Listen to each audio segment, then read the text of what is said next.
take a look at the minutes from last week, and there's a motion to adopt those. We'll entertain that. Do we need to call security? For us, I guess we've been notified. Motion. Second. All in favor, say aye. Aye. Okay, minutes are adopted. Item number 1 under new business, Ms. Standridge, general fund budget revision number 18. Good afternoon, council. This budget revision is requesting $21,000, $21,180 to be used out of our insurance proceeds revenue account and be put into the Tuscaloosa Fire Rescue Equipment line item. These insurance proceeds were earned off of the fire damage to uniforms that we talked about a couple of weeks ago. I know that we already programmed some of that funding. This is just a little bit of leftover change, and they're requesting to purchase 4 battery-powered positive pressure ventilation fans. Chief Delk is here to talk about the operational impacts of that, if you would like to ask him. Chief, come on up and give us a short version of what battery pack, whatever they were doing. Battery powered ventilation fans is I think that's all this great. is. And these are lighter weight. One guy can get them off the truck. And right now you have to take the drill route. They're gas powered, constantly having issues with carburetors, gas stuff from where they're not being run all the time like they need to. And that gas just sitting up, just continually causing issues. So this is kind of a maintenance issue for us. So this purchase right here will get over half, 8 out of 12 of our engines with these new PPV fans. So they're using the same batteries that we use on our Sawzalls and some of our other equipment. So they're interchangeable in that. A lot lighter weight. Yes, sir, a lot lighter weight. And we will still have the larger ventilation fans on our truck company, so our ladder trucks and all that. That's their main job. But if you're running out here to the UA where somebody's popped off a fire extinguisher or a little smoke on a stove or something like that, these are perfect for that an engine company can handle. Okay. Any questions or comments? Not, is there a motion? Motion. Second. All in favor say aye. Aye. Okay, revision is approved. For the rest of the time in here, we've got, we're about finishing our way through the remaining staff sections that we wanted to hear from as part of the budget item. I think we got a few more next week. Yes, sir. Okay. And then also I've asked Ms. Standridge to brief us on the status of, I guess you call it, our opioid account, both the any additional inflows in that have taken place over the last time since we were last briefed. I think Mr. Holmes, I believe I had, let's see, I had OCA operations, CNS, and opioid funds. That's what we'll hope to get through in this section. Yes, sir. I am on page 119 is the beginning of my section in your book. And before I get started, I will be extremely brief unless y'all have plenty of questions for me. I did want to highlight just a couple things that my team has done over the course of the last year. We've drafted over 1,000 resolutions and ordinances. We have drafted around 600 contracts. We've closed 1,700 files, our internal files. We've prosecuted about 15,000 cases. On top of that, we've prosecuted another 108 circuit court cases for jury appeal. Excuse one Yes. sec. Do we have the ability to put up the cover page like we did in the council chambers the other day?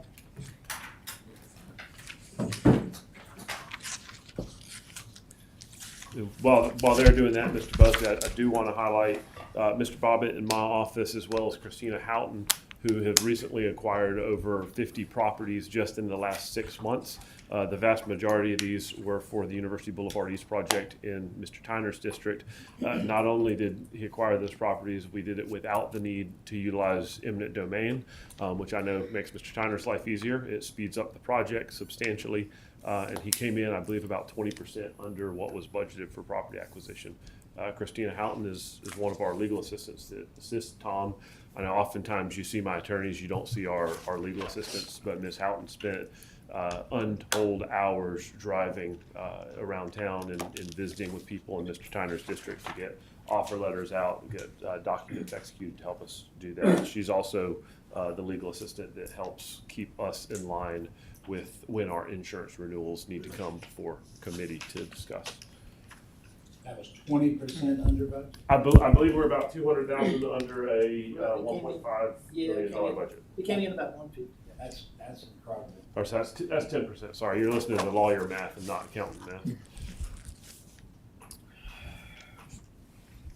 So I'm assuming that the vast lion's share of your 2.93 million is tied up in human capital, right? Yes, sir. The vast majority of our budget is human capital. We've been level funded for the last 2-3 years, I think. I'm not sure if we've been level funded since I've been city attorney, but if not, it's been real close to it. Yeah, why don't you describe to us what that personnel landscape looks like and Sure. where you are in it right now? Sure. And so I'll start at the top with myself, obviously. Mr. Bobbitt and Mr.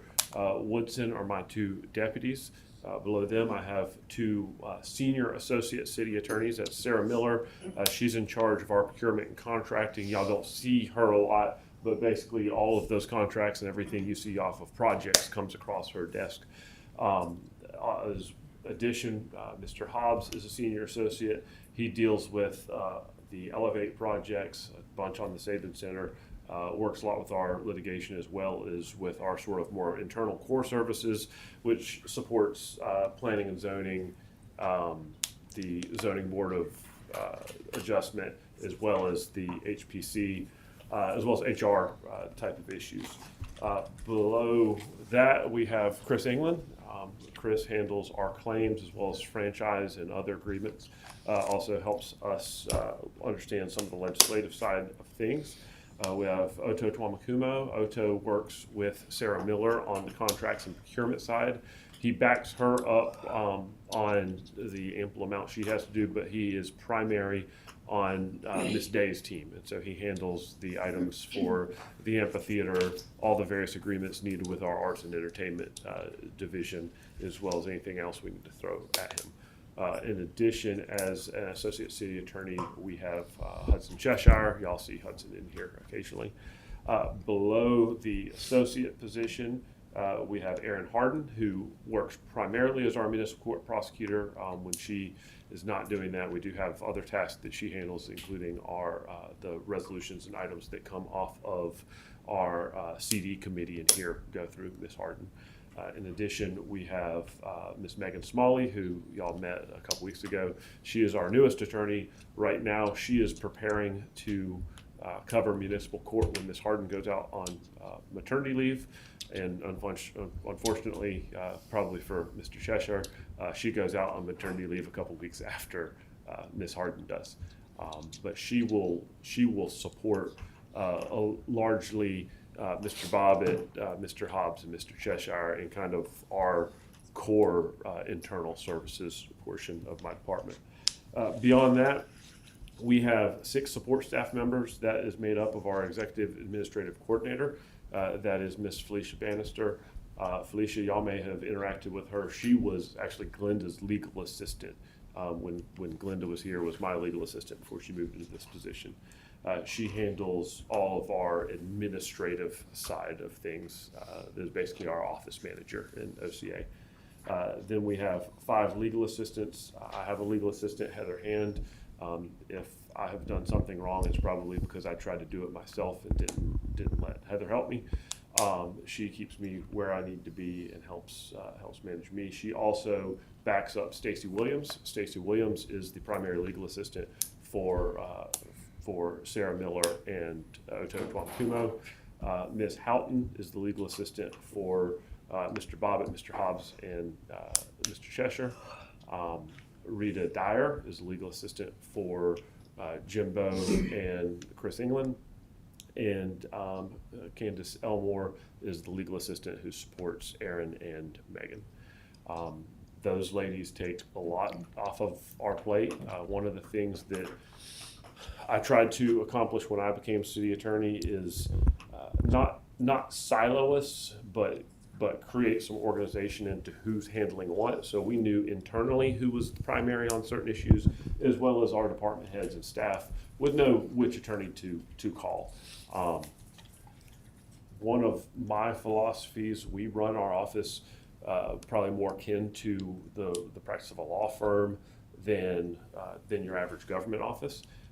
If I have a legal assistant that can be doing something, then the legal assistant doesn't need to, or if a legal assistant can do it, a legal assistant needs to be doing it. I don't need to be paying a lawyer for something a legal assistant can do.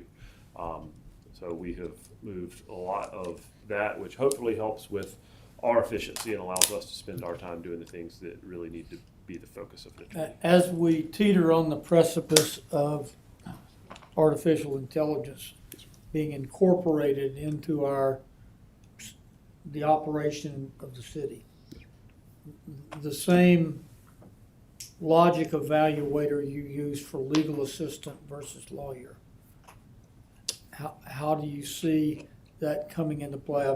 Look at Mr. Moore over there sharpening his knives. How do you see that working its way into your office operations? Yes, sir. And if you would have seen a presentation I did with our senior leadership back in April, I have used that exact scenario. And there are a lot of things in our office that can be incredibly time consuming just to get. So let's take, for instance, the resolutions and ordinances that y'all see come across your desk. One of the reasons that I like the attorneys to have a legal assistant actually prepare the formatting of those is because I'm extremely picky, all right, Mr. Bobbitt? Yes, sir. About the lines lining up and everything looking neat and professional. And it can be a pain. It can be time consuming just to do the actual formatting of that. I also like to have a second pair of eyes on it. One of the things that I said when we talked with senior leadership in April is that I want to get to a point where if AI can do it, then AI should be doing it, not a legal assistant. I'm actually working with Brendan's team to hopefully get some of the formatting and some of that workflow potentially done faster. AI is in some instances, it's a good place to start, a terrible place to finish. In some instances, it is a great place to finish. For instance, just having grammar, syntax, and tone of a letter cleaned up. AI is great for stuff like that. Anybody that puts anything into AI and doesn't thoroughly review what AI puts back out is a fool. I think we've seen some high-profile instances of that in the legal community recently. We're not there yet. I do suspect over the next coming years, I mean, if you'd have talked about us using AI at the city 18 months ago, you probably would have gotten a lot of giggles from people. Certainly 24 to 36 months ago. But what will come in the next 24 to 36 months, I expect will probably be extremely helpful. Will you be able to just act through my department because of the growth of AI? I don't think so. Will there potentially be some opportunities one day in the future through attrition to be more efficient? Possibly. Where I do think you'll start seeing some benefit is the helping prevent the need for growth. The city becomes bigger, the projects we do become numerous. We have continued to grow as a city. My office grew by 2 attorneys in 2020. Other than that, that's the only real growth we've seen since the 90s. I think AI may help with some of that, especially on what Ms. Miller does. The contracting and procurement stuff is time intensive, it's detail intensive, and you're talking about millions and millions of dollars that are riding on those details being right. And so how do you approach planning for that? Implement, what do you see near term, or if you see anything, as implementable given where we are?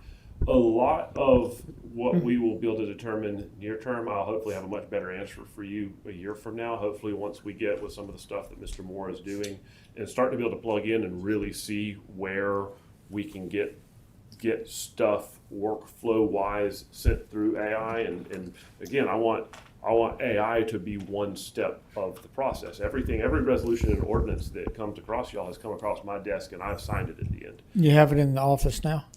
What's that? Do you have it in the office now? AI? Uh-huh. We use some very, very limited amount. We don't have anything to the degree that we see coming. Yeah.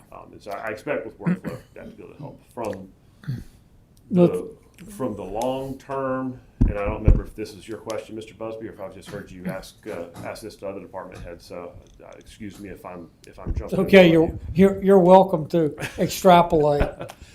From the long term, I think you've asked about challenges, and one of our challenges will be personnel. We're You're personal. funded at 16, you're full up round now with 2 on maternity leave. Well, not quite yet. We'll have 2 on maternity leave at some point this fall.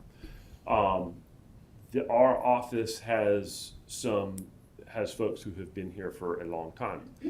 I have 2 attorneys right now that could retire today if they wanted to. I have 2 more attorneys that could retire probably not long after that, and another attorney, including myself, that's 5 to 6 years from being able to retire. Now, whether or not those people retire when they hit that mark, I don't know. I do expect my 2 most senior will probably retire sometime in the next 5 years. We've been able to accomplish bringing in people at the entry level and moving them up through. Now we got very lucky and got mid-career hires out of Kim King when she was here, and Chad Hobbs, and they're excellent hires. It is extremely difficult for us to compete at the mid-career level unless somebody really sees a value in leaving private practice to come into government work for benefits or for whatever various reasons. I'm hopeful that as we have attrition at OCA, it will happen with the timing that we can continue to bring in younger attorneys at an entry level where we are more competitive salary-wise and move them up. If I all of a sudden start to have a string of 4 retirements in 9 months, it's going to be a struggle in our office, but we will rise to the challenge. So in the same sense, Mr. Holmes, that we talked, the evaluator that you talked about with legal assistance and AI, I would think the other component that could be looked at that way is outside lawyers. How do you evaluate that? And give us what size piece do we have out there right now being performed by outside lawyers, and where is that cost and funding found? Sure. So we employ outside lawyers in a couple of circumstances. One, in circumstances if we have insurance coverage and our insurance company is paying for our insurance defense attorney. Typically that is Mr. So Brown. that rationale is it's paid for, we paid to make it paid for, and that's one of our people we don't have to use on that. Yes, sir. And Courtney Crowder typically handles that Okay. work, and Courtney's excellent. I don't mean to imply that we wouldn't hire Courtney otherwise. Beyond that, we hire expertise when we need expertise. We spend actually very little on outside legal counsel compared to most cities. The city of Mobile, when we checked with them a couple years ago, they spent $5 million on outside counsel that year. We'd spent somewhere in the neighborhood of $40,000 to $50,000. My total This past year? This past year, we are currently at somewhere in the neighborhood of 150. Some of that is beyond just outside services, and where I'm looking is on my outside services line item. That's where it shows up? That's where it shows up, but I will say that includes more than just that. And so our actual spend at this point is 194. 48,000 of that goes to Mr. Raby, our lobbyist. Probably another 40,000 of that has been for appraisers. When we have to hire appraisers that aren't necessarily for a specific project. For instance, anytime that we have city property that council's looking at potentially disposing of, we'll get an appraisal done. That comes from my outside services.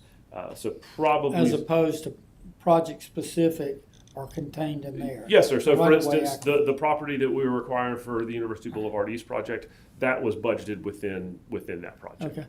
So this year, we're probably somewhere in the neighborhood of a little less than $100,000 of outside legal services. That comes to handle litigation that's not covered by insurance, whether that's insurance or whether that's litigation that we institute ourselves, or it is for a claim that we are not insured for, and that is specifically oftentimes is law enforcement liability, or also costly HR and employment law. We have recently gotten some additional insurance on the HR employment law side. Currently, the law enforcement liability economically doesn't make any sense. The what it costs and it has very low caps, and so you basically pay for somewhere in the neighborhood of $700,000 or $800,000 a year to insure up to $4 million of coverage, and it's just not worth that payment for that level of risk. Mr. Crowe, Ms. Howard, any questions, comments? No. Okay, thank you very much. See who we have up next. Operations, Mr. Moore, come on up. What page is here, what page are you on, Brendan? Yeah. 115, What, 115, 116, 15. 15?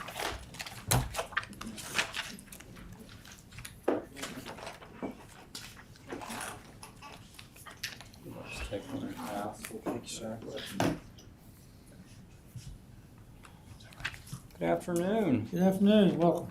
Thank you. We are a 7-person team. I provided an org chart just to outline for you. 2 of those positions serve almost in a full 100% capacity of economic development or business development and relations. That would be Ms. Benda and Ms. Hayes, and I assist them in a fairly substantial capacity as well. I know you'll get your Tuesday updates, but so you should be very familiar with what they do in your districts. And obviously you have myself, Ms. Jackson, who's Director of Operations, Mr. Witten, who's a Project Manager, and Ms. Blank, who is over Strategic Initiatives, and then Ms. Blankenship, if I pronounced that correctly, for our Special Projects Coordinator, who's a recent hire as of May. She was actually an intern in Mayor Maddox's office and is absolutely fantastic. So. And does project manager rotate according to Yes, sir. whatever's up right now? It is. Mr. Witten spends a tremendous amount of time on Elevate, also vehicles. So if you want to think of it more modular, right? So Ms. Blank and Ms. Blankenship work heavily together. Ms. Hayes and Ms. Benda on the economic development work heavy together. And then Ms. Jackson and Mr. Witten. And then I rotate around to each group, and depending on the topic, they can plug and play. All of our team members have to have multiple skill sets. That's a requirement, both from software and technical skills. So that way they can be interchanged into different projects depending on what pops up. So there's no like one specialty. We're all required to do multiple things. That's something we implemented within the last year to make sure everybody is fully prepared in a changing landscape. Okay. Any questions on positions? Well, or not on the positions, no, go ahead. Yes, sir. Okay. Office budget or The request? budget, I think I really what I'd be more interested in is, your position came about relatively recently. 4 or 5 years? Yeah, about 3.5, 4 years ago. Yes, sir. And then, along the way, you've built a small staff there. Give us a picture of what most of your time and energy in here is directed at. So let's go over just 2025.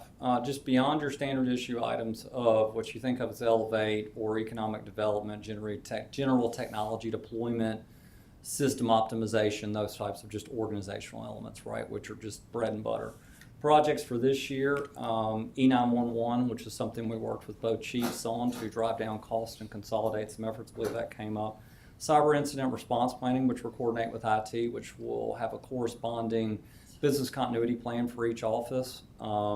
Vehicle policy, our City Hall Welcome Committee, which we just submitted, which is really a document cross-functional that will create a better environment for customer service for City Hall and obviously for the council. Work on security and operations with Captain Chronister and Chief. Game day security operations on the non-public safety side with the University of Alabama. Right now looking at some water and sewer business office elements is our most current project. That's counts, optimization, staffing, kind of running through that full list. We've just dove into that. And then I'm optimistic within the next 2 to 3 weeks we'll have our finalized AI policy for full deployment before 10/1. So your first charge in that arena is develop policy, Yes, sir.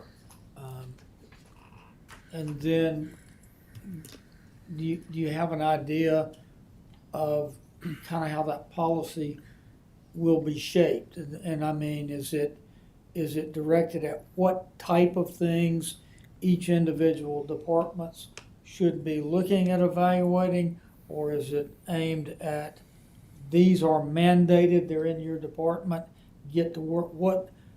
Great question. How does that policy begin to be formed? There's two different kind of ways. Well, let's take the policy part and talk about just the overall drafting, then we'll get to actual implementation. So you have to be Have mindful. AI draft the policy. Security.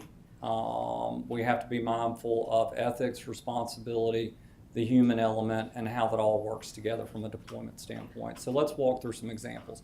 I would imagine 10/1 right now, just as I was coming over, Mr. Foster, Ms. Blank, and Mr. Griffin were working through Copilot, which I'm sure you've heard of with Microsoft, right? I would imagine once we get everything vetted and verified, you'll have a few hundred employees that will just be standard issue free with the license that we have with Microsoft deployed out to the organization. So big credit to Mr. Foster and his team for that portion. That is a lower security risk, right? In this budget this year, we have the OpenAI request, which is approximately $24,000 for 50 seats. That will provide an Open AI request, which is approximately $24,000 for 50 licensed seats. for 50 licensees. So right now we're operating in a space, and if you're familiar with the regulatory environment around artificial intelligence, it's the Wild West for obvious reasons. I'm not going to get in the geopolitical part of that, but for us, we have to put our own controls in place. Right now, using free versions, paid versions without the enterprise protection layer. One, it doesn't allow us to do everything we need to do. Two, you have a very powerful tool that, as Mr. Holmes alluded to, that in the proper hands can be a force multiplier for work, or it could be disruptive. So developing training, policy, standards, and ethics to make sure any employees engaging or utilizing those tools are doing it properly. The other thing that it'll do with the OpenAI licenses, we'll be able to customize more products for deployment into other offices, and also to manage usage, right? So if we all represent different users, if I'm a low user and I'm not using my license, it may need to be deployed somewhere else. So that's something we'll be looking at from the OpenAI side. Now, it's the many other products that are out there, that won't necessarily preclude those. What we'll do is work with Mr. Griffin on the cybersecurity side, which we're doing currently, and identifying whether that's products like Gemini, Perplexity, Claude, other artificial intelligence models that maybe if you're on IT and you may need something a little bit more specific to programming to assist, we will target that, right? If you want to do some complex research analyst type work, that could be a mixture of a little bit of ChatGPT and I would argue Perplexity, particularly on the analyst side. So we are testing each product to figure out from a cost basis and a deployment basis, where does it make the most sense?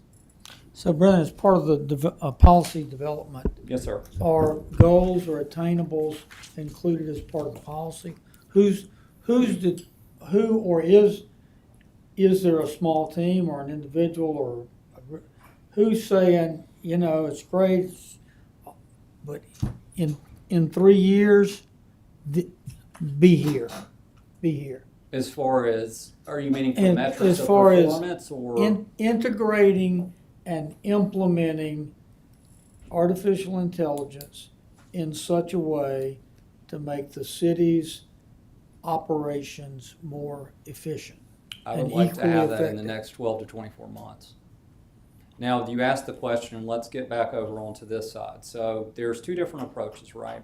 Right. There's the mandate approach, which you have seen that in some private sector companies. We are not leading with that, right? We do have some users who are very interested, and we hope to bring them into the fold and then spread that word throughout the organization. I think ultimately, just to be honest, from a natural selection standpoint, if you're not utilizing these tools, if you're not utilizing them as a force multiplier, you are going to be left behind.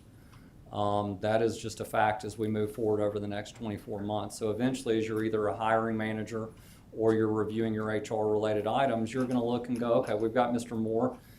He's doing 25% of the work. We've got Counselor Crow over here using these tools, right? And all of a sudden he's doing 4 times as much work as me, right? So there's going to be a point at which you're not necessarily going to be able to split off and say, I'm just going to ignore this. We did an internal survey. I think we got about just under 250 responses. It was almost 50-50 on non-usage versus usage, right? So we did get some really good ideas. We've got some information about the different products that are being utilized. That survey actually mirrors a handful of others that I've read that usually split between in that 45 to 55% range of adoption organizational. I'm going to push a little bit more. I don't think we're at a mandate level. I have been working with HR that we are going to have to do some upskilling. That's just, I think, when I started here, we didn't have true deployment of iPhones, right? We have iPhones now, right? There's a certain point in which email is not. This is just a standard technology that we'll have to utilize and catch up with. So I want us to be an early adopter, not late to the party. Okay. Mr. Crowe, Ms. Howard, any questions or comments? Brendan, looking forward to the next 1 year horizon, Yes, what's sir. the biggest challenge you got out there? Oof. For our office, and I would say the city overall, is the last 12 to 18 months, we do once or twice a week a check-in of our economic development side of the house. They do a fantastic job. I'm looking at the macroeconomic conditions nationally and how those are stacking down into our community. For me, it's that marriage of, we've got SSUT out there, right? And then we also have a lot of physical retail that needs to be purchase transacted, and how do we get that moving? Right now, what you see in the economy side is deals are taking longer, costs are up, so we don't have quite as many in the chute, so to speak, right? So how are we going to design different ways to generate and drive revenue into the organization? So that will be one of the priorities and challenges we will be looking at in the future. I will say we've had a lot of success in the past, both post-Great Recession, post-tornado, and also during COVID. So there are some different levers we can pull on to kind of help push that gap. But ultimately, that's the thing I'm seeing within the last 90 days. We were very vehicle grocery centric, which that's the space we're still in, and I think that's a reflection of the economy nationally. But some of your big fish are harder to come by now. So it will take more time, more energy, and more resources to attract those. Okay. So. Thank you. Yes, sir. Who got a Perry? Heather today. Heather? We'll be on page 71. 71.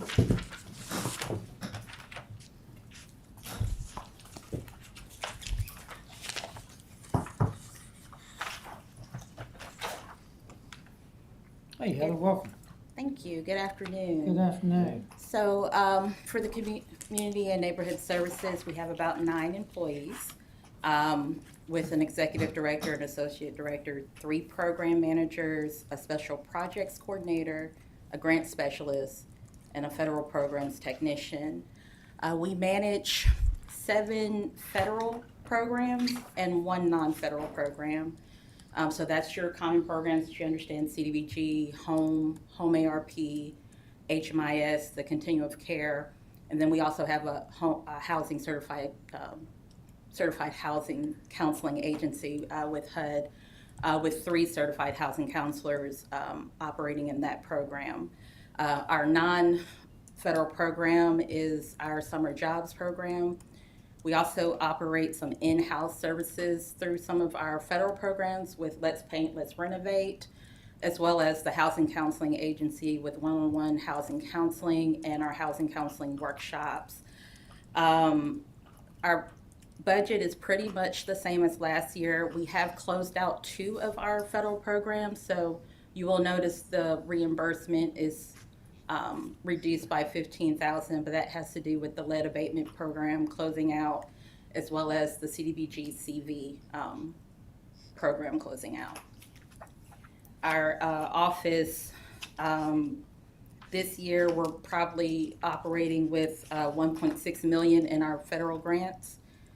With the next 5 years, we're looking at 9.7 million between all of our programs. So the total of federal grant money that we administer through CNS is 1.6 million for this year. That doesn't include the 1.7 that's sitting there for home ARP. Okay.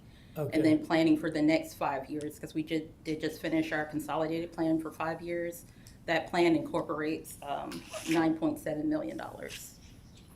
And that's an estimate depending on funding from the federal government. I'm in dense mode. Say that last part, the 9.7. So the 9.7, that is contingent on the federal government appropriating those funds. So we're estimating based on the allocations that we received this year. Okay, gotcha. And then, as part of the appropriations for those federal funds, don't we receive some allocation which helps cover the cost of you all, the people who administer it and oversee it?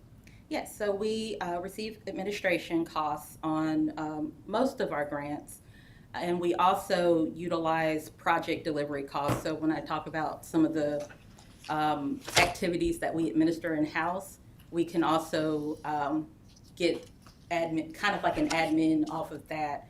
So we're doing Let's Paint, Let's Renovate, the time that staff is spending evaluating applications, qualifying people, we also charge to the grant like that as well. So yes, we reimburse staff time from that grant.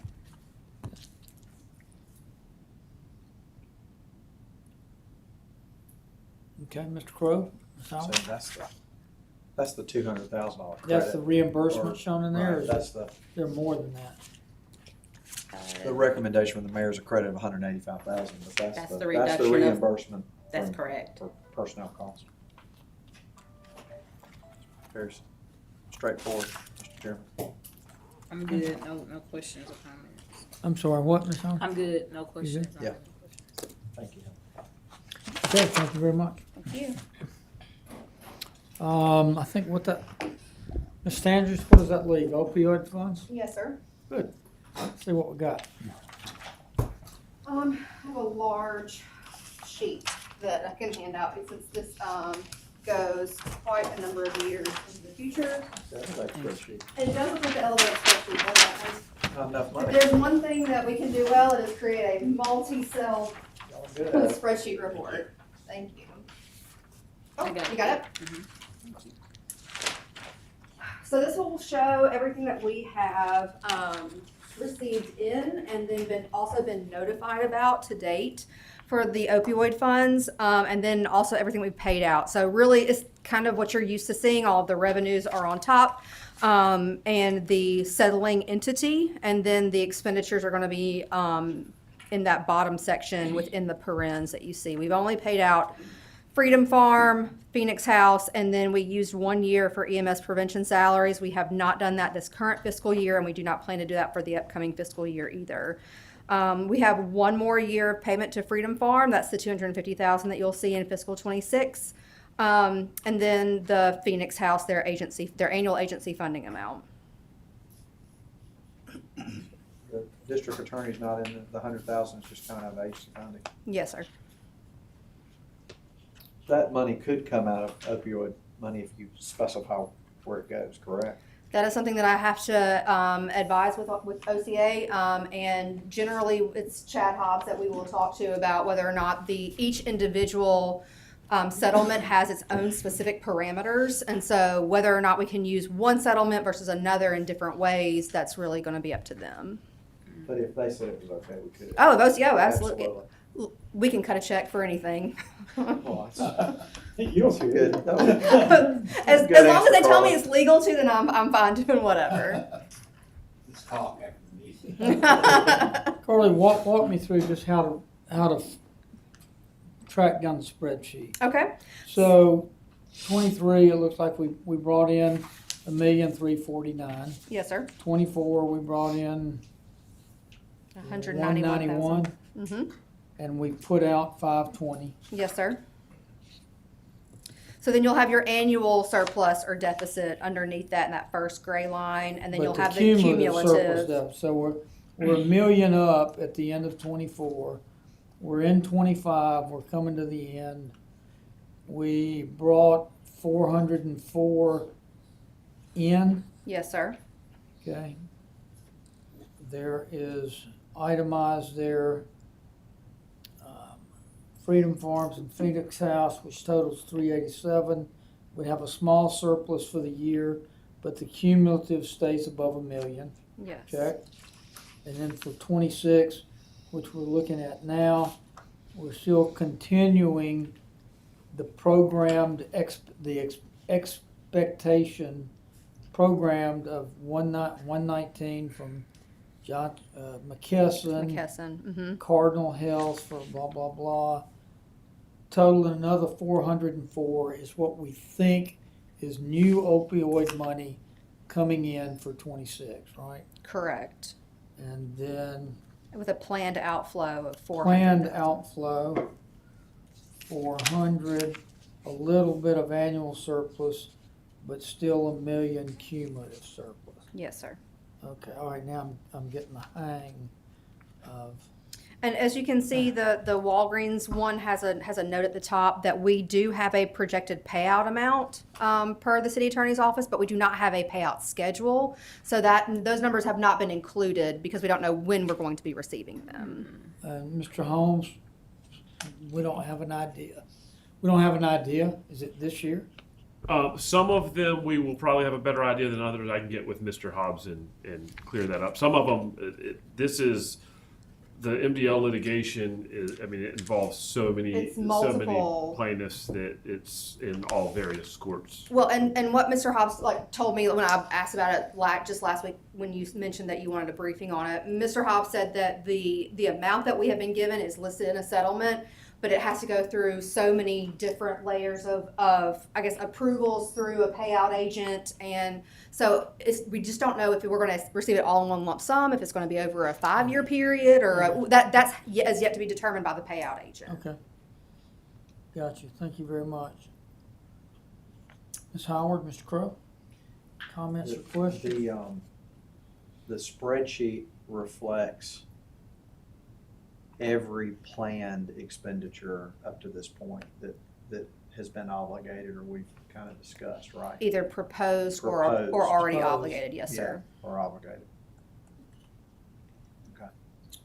Oh, all right. I think that hits the mark. Thank you very much. You're very welcome. Is there any other business to be brought before the Finance Committee today? Okay, we'll, and Ms. Stanford, I'll get with you obviously, no later than Thursday, and we'll look at kind of finishes this up next week and either have some kind of vote ready to move things forward or have it ready the next week. Great. Okay, is there a motion to adjourn? Thank you. Motion. Second. All in favor say aye. Aye.